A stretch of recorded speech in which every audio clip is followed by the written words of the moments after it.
Hello guys, പഞ്ചാഗ്നിയിൽ അങ്ങനെ വിവാഹം മുടക്കാൻ നമ്മുടെ കലാവധി എത്തുന്ന നിമിഷങ്ങൾ. അതേ പ്രേക്ഷകർ, അതാണ് ഇന്നത്തെ എപ്പിസോഡിന്റെ ആദ്യം തന്നെ കാണുവാൻ സാധിക്കുന്ന കേട്ടോ. കലാവധി വന്നിട്ട് പറയുന്നുണ്ട്, ഭാരതി ഹോസ്പിറ്റലിൽ എത്തിയപ്പോൾ തന്നെ മരിച്ചിരുന്നു. പക്ഷെ നിന്റെ കല്യാണം നടക്കാൻ വേണ്ടി, നിങ്ങളുടെ കല്യാണം നടക്കാൻ വേണ്ടി ഈ കൃഷ്ണേട്ടനാണ് അവരെ വെന്റിലേറ്ററിൽ ഇത്രയും ദിവസം കിടത്തി നാടകം കളിച്ചത് എന്ന് പറയുന്നുണ്ട്. അപ്പൊ തന്നെ അഭിമന്യു കലിയടക്കാനാകാതെ നമ്മുടെ കൃഷ്ണേട്ടനെ കുറെ ഇങ്ങനെ ചീത്ത പറയുന്നുണ്ട്. നിങ്ങളൊക്കെ ഒരു അച്ഛനാണോ? മക്കളെ പെറ്റു മക്കളെ ഉണ്ടാക്കിയെന്ന് പറഞ്ഞ് നിങ്ങൾ ഒരു അച്ഛനാകില്ല, അല്ലെങ്കിൽ ഒരു താലി കെട്ടിന്ന് പറഞ്ഞ് നിങ്ങൾ ഒരിക്കലും ഭർത്താവാകില്ല.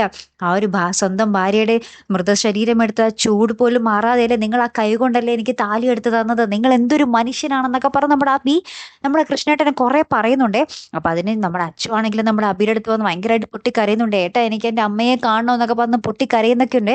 അപ്പൊ നമ്മുടെ അമൃത ആകെ ധർമ്മസങ്കടത്തിലാണ്. ഓ, വീണ്ടും വിവാഹം മുടങ്ങിയല്ലോ, ഇനി എന്ത് ചെയ്യും താൻ? അല്ലെ, അമൃത അപ്പോഴേ പറഞ്ഞതാണ്, അമ്മയ്ക്ക് വയ്യാന്ന് പറഞ്ഞപ്പോൾ പറഞ്ഞതായിരുന്നു, ഇപ്പോഴൊന്നും വേണ്ട, അമ്മ സുഖമായിട്ട് വരട്ടെ, എന്നിട്ട് മതി വിവാഹം എന്ന് പറഞ്ഞതായിരുന്നു. പക്ഷേ അതാരും തന്നെ കേട്ടില്ല. ഇനിയെങ്കിലും വിവാഹം മുടങ്ങാതിരിക്കാൻ ബന്ധുക്കളെല്ലാം ഭാരതിയുടെ മരണ വാർത്ത ഒളിപ്പിച്ചു വെക്കുകയായിരുന്നു. നമ്മുടെ കൃഷ്ണേട്ടനും വിവേകിനുമായിരുന്നു ഈ വാർത്ത അറിയാവുന്നത്, അല്ലെ? നമുക്ക് പ്രേക്ഷകർക്കെല്ലാം അറിയാം, അല്ലെ കൂട്ടുകാരെ? അപ്പൊ എന്തായാലും ഒരു വൻ പൊട്ടിത്തെറി തന്നെയാട്ടോ അവിടെ സംഭവിക്കുന്നത്. ഏറ്റവും ഒടുവിൽ നമ്മുടെ അഭിമന്യു ഇങ്ങനെ അനിയത്തിനെയും ചേർത്ത് പിടിച്ചുകൊണ്ട് നമ്മുടെ അമ്മേനെ കാണണമെന്നും പറഞ്ഞിങ്ങനെ പോകുന്നുണ്ടേ. അപ്പൊ നമ്മൾ അമൃത പറയുന്നുണ്ട്, ഞാനും വരാം അബി എന്ന് പറയുമ്പോൾ, വേണ്ട, നീ ഇനി ഒരിക്കലും എൻ്റെ കൂടെ ഇപ്പൊ വരരുത് എന്ന് പറഞ്ഞ് താലിയെ എടുത്ത് നമ്മുടെ ഒറ്റ വലിച്ചെറിഞ്ഞിട്ടിട്ട് നമ്മുടെ അമൃതയെ തട്ടി മാറ്റി നമ്മുടെ അഭിമന്യു പോകുന്ന ഒരു നിമിഷങ്ങൾ തന്നെയായിട്ട് കൂട്ടുകാരെ നമുക്ക് കാണുവാൻ സാധിക്കുന്നത്. അപ്പൊ ഇതൊക്കെ ഈ ഒരു രംഗം കൂടി ആകുമ്പോൾ അമൃതയ്ക്ക് അങ്ങോട്ട് ഒട്ടും താങ്ങാൻ പറ്റാതെ ആവട്ടോ.